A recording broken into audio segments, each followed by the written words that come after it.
Is this the biggest SFM discovery ever? Probably.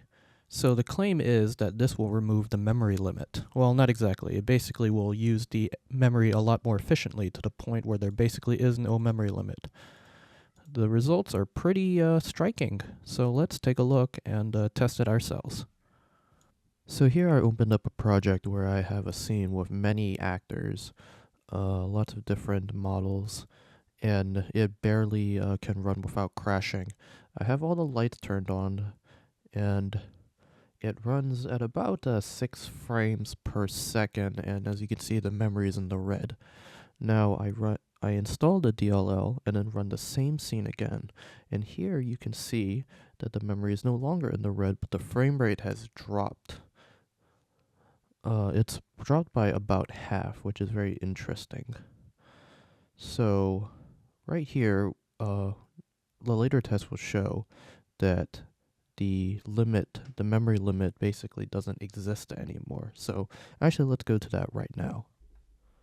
So right now, I'm just going to open Model Viewer and load models until Source FilmMaker crashes. Since I'm in the red, it doesn't take very long at all. Now here's the same test, but afterwards, after installing the DLL.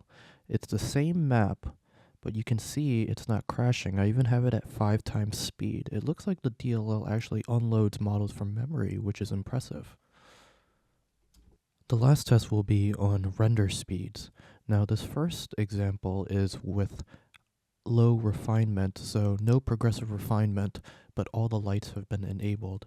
As you can see, the post DLL version actually renders slower, which is very interesting.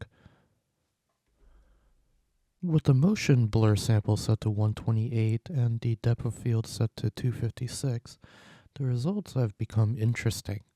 Now, I don't know if this is a problem with my setup, especially, but the game would consistently crash when I was trying to record with OBS.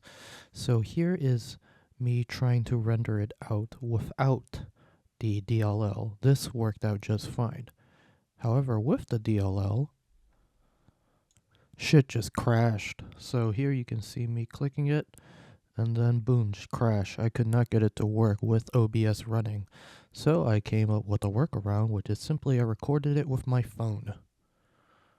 Now for comparison purposes, I have the original up on the top, and you can see that it looks like there's more GPU usage, but the render time is actually longer, much longer.